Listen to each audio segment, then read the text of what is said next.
Hello to the chess chicos and the chess chicas. A big shout out to the YouTube algorithm today because somehow it seems like I have been liked for 2 days in the past 7 years. So let's ride this wave together, guys, while we can. If this video was shown to you as a first one by me, please click it, watch it. Trust me, it's gonna be good for you. Let's try to maintain the momentum and let's see where we go. For today's video, however, I have got a topic that I think requires and deserves a lot of attention, and that is the intuitive sacrifice. Now, this sounds to me many like a land of fairy tales where we don't want to go too complex, too complicated, and I want to bring it closer to you. I would like to demonstrate that it is in fact an idea, a concept that we should engage with reasonably early on, irrespective of your level, because it is a joy. It is a source of tremendous fun, and who doesn't like to have fun when playing chess? And to prove a point, I'm going to show you this idea through a game that was submitted to me by a big fan of the channel, the legendary Lazker with a Z himself, who played this game behind the black pieces. And the opening is a what do you call this? Sokolsky, orangutan, whatever. And he actually sent me this game with a completely different proposition, because he told me that he played this game where he surrendered the center in its entirety, and yet he played a really, really fun game, and he asked me about my thoughts. And my thoughts are the following. This opening variation for black, in fact, follows a lot more chess opening principles than what it betrays. Because if you look at the board already, we have got marvelous development, a castled king versus one developed piece. That is so many pluses and so few negatives. In fact, I haven't said any negatives yet, that it has to be right. The only downside, of course, is that we traded a big fat central pawn for a very far away pawn, the b1. So the long-term benefits may be on the white side once white manages to develop and then move the d-pawn and obtain a large chunk of the center. But it is black who gets to strike first and try to demonstrate that actually this lead in development is too much, and white does not get to consolidate at all. And here is where we approach the key point in the game. If in this position we play a move like the engine's recommendation queen d6, then one might have a feeling that we failed to accomplish our opening goal. Although I would say that even here, the immense activity of the black pieces more than compensate for the lack of central pawns. I mean, bishop h3 is now threatening, king h1, maybe bishop g4 followed by rook d8. There's nothing not to love about this for black. The development, the freedom of pieces, the active piece play, it is just absolutely fantastic. However, my good friend Lazker, who clearly watches me with great passion, but perhaps another YouTuber too, went like, it is time to sacrifice the rook, and he played the fantastic rook takes e3. And here we arrive at our topic, which is the intuitive sacrifice. Now, why do we call it intuitive? Well, I tell you why we call it intuitive. Because it is impossible to calculate, well, at least borderline impossible for an ordinary human to calculate to a definitive conclusion. You will have to rely on intuition, feel, and your general understanding of the game. I would say that the main line of this calculation goes like this. Fe, knight takes e3, exploiting the pin. Queen b3 makes more sense because it hits the knight. Knight takes g2 check, king f2, and then likely knight f4, which was sadly missed in the game. Now, at that point, the white king is uncastled. We have got a very obnoxious check threat here. It's very difficult to see how white can consolidate the position, because knight c3 interferes with the queen and the bishop and makes bishop b6 check a super powerful threat. Rook g1 is not playable on account of knight h3. Check. Hitting both of these. I ask you to visualize this with me. And that's where I would stop. 3 pawns for the rook. The opponent's king is exposed. I've got various ways to build it. It's too difficult to calculate from there on out. So you need to make a judgment call. And many people here chicken out, for want of a better word, because it is exactly this lack of confirmation that they usually fear. But my argument here is that if you can't disprove it, you cannot prove it correct, but you also can't prove it wrong, then it is a foolish mistake to not to go in for something like this, because it has got game of the year written all over it, right? So you might miss a game that you will be showing to your grandchildren because it is such a massive performance and a beautiful masterpiece. So why not? If you can't prove it but can't disprove it, that is that weird gray area, that fun territory where the most incredible games are being played. So let's see what happened. Takes. You see the smile on my face, man. Like, I'm so excited. Like, oh, yes, bring it. Queen b3, knight g2 check would have been the best move here. And the idea here, once again, is that after knight f4, we hit a momentary pause where it's not apparent at all what black is threatening with, but, and it is very important to add this to the equation, it is equally unclear how white should proceed in this position. I found some absolute bonkers city variations here. My favorite one, okay, so let's start with the screaming obvious ones. Rook g1, as I told you, walks into knight h3, but perhaps it is even stronger to start with bishop b6 check, provoking d4, and then go after the rook when we are only down a piece, 3 pawns, weak king. Happy days. There's nothing sensational about that, right? Okay, check out this. Queen e3, bringing the queen closer, hitting the knight. What now? Here comes bishop b6, d4, knight takes e2. Crazy stuff, by the way, that we're down a rook and we trade off our best attacker. Absolute mad city. King e2, and just casually develop bishop g4.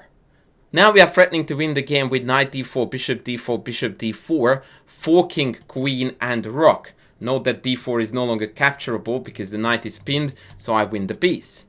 So I tried here naturally to walk out of the pin with king d2. Fair enough, right? Queen d5. Hello, new pin. This is why material doesn't matter when the board is on fire, because this is white's extra rook. Completely out of play. This is not an extra rook yet. It will count once it enters the fray.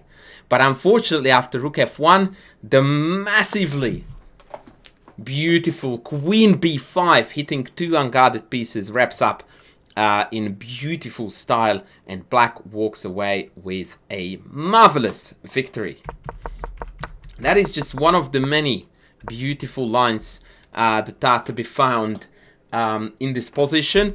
The general gist is you want to go check, provoke d4, go queen f6, go bishop g4, and create a new pin and pile up on the f3 knight. Bishop h3 was played in the game. No, queen e7 was played actually in the game, my bad, which I find a little bit lacking. It's very cute that it even holds this back. But now after knight c3, knight g2, the white king in fact can walk away toward d1, and it is going to be a much safer haven for the white king than f2 would have been. That is the issue here with queen e7. But our opponent actually went here king f2, and this is going to bring about another layer of absolute sensational beauty. So this is where we were going wrong with bishop h3. This is a move that I think is appealing because we are in a hurry to complete development, but the problem is that we haven't added a single threat with bishop h3, and you can't afford not putting on pressure when you are down a rook, right? We have to create threats, and in that spirit knight f4 was needed, although once again it's unclear how this creates a threat, but at least we have got bishop takes c3, queen e2 pending, as well as again the bishop b6 ideas. And here I tried to hold queen c4, and boy oh boy, hang on to something or someone, because the next move is gonna blow your socks. Rook, wow, sack the rook. Knight d4.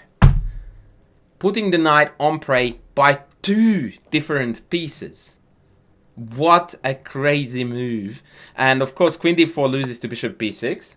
So that's the easy peasy part. But boy, knight d4 is gonna be something else. The irony is that this variation works out to be a draw.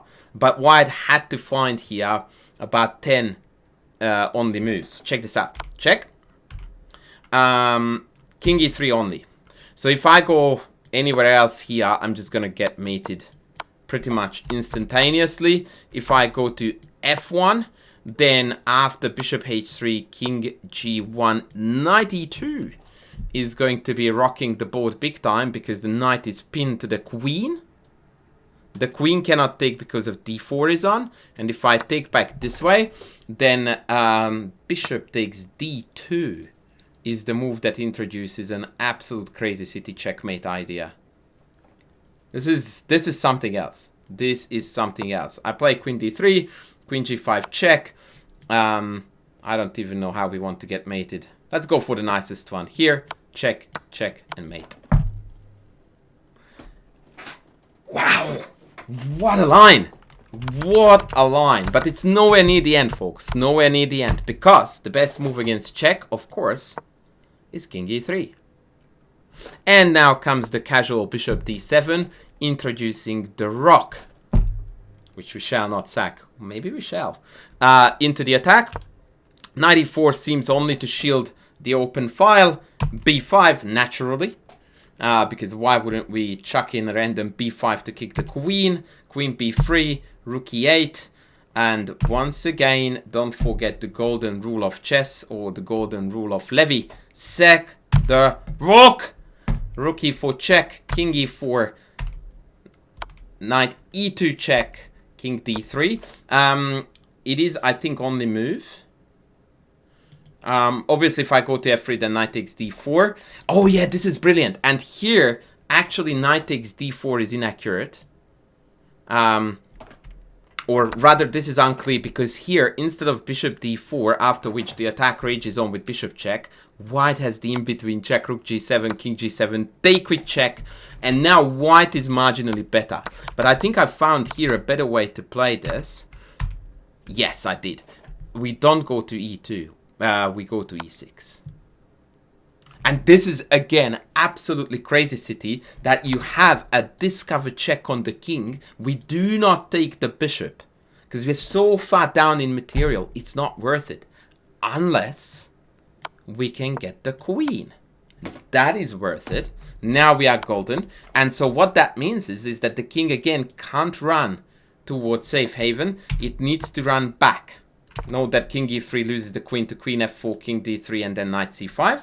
Queen f3, king f3 rather, excuse me, knight d4, bishop d4, and check.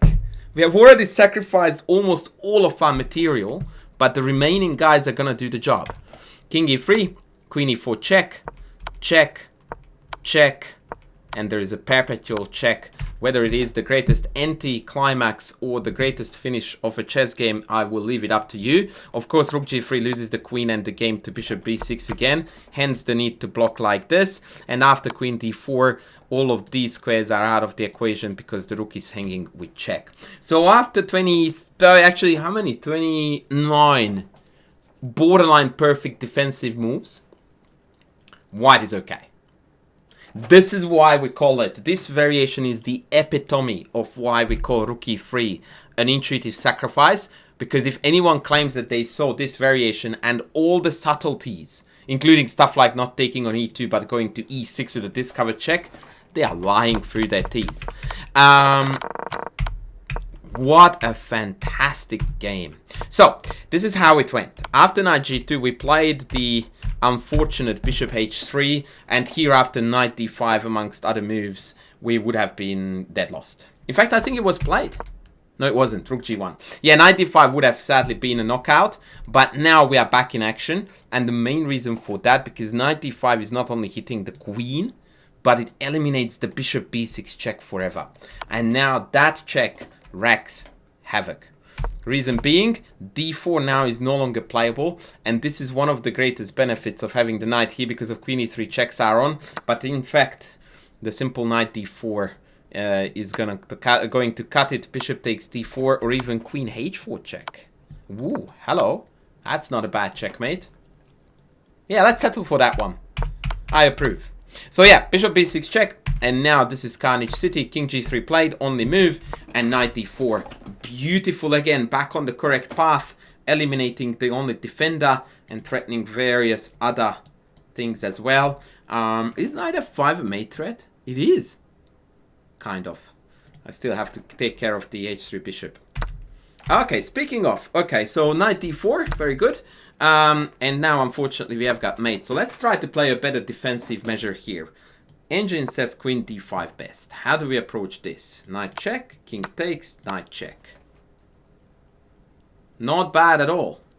And now we are going to pick off the queen, which funnily enough is not enough material, but because of the king is dancing in the middle of the board, it is going to be terminal from white's perspective. Okay, what if we go, let's say, knight d5? What does the machine want now? Queen d6 check, king h3, and we just take the queen. Lame. Okay, what if I go to a random square? Can we find a marvelous mate? No, bishop c5 is best here. But either case, you see that the black pieces are just so great in numbers that they always outweigh and outmuscle the meager white defense. The game ended in a beautiful checkmate. Knight takes d4, queen h4 check, king f3, and queen f4 delivered a beautiful checkmate and crowned what I considered to be a very promising rook sacrifice marvelously well. So the concluding thought should be, of course, that yeah, when you have the opportunity to go in for a sack that is really, really murky, you can't see how it works, but equally you also can't see how it's refuted. Welcome to the land of Mikhail Tal. Be the next style, play the game of your life, and yeah, enjoy as best as you can. On that note, guys, I'm going to let you go. Thank you very much for watching. Please don't forget to sub, to like, to leave a comment down below to roll that algorithm, and you can also super thank me if you like. I will see you in the next video soon. Thanks for watching. Bye.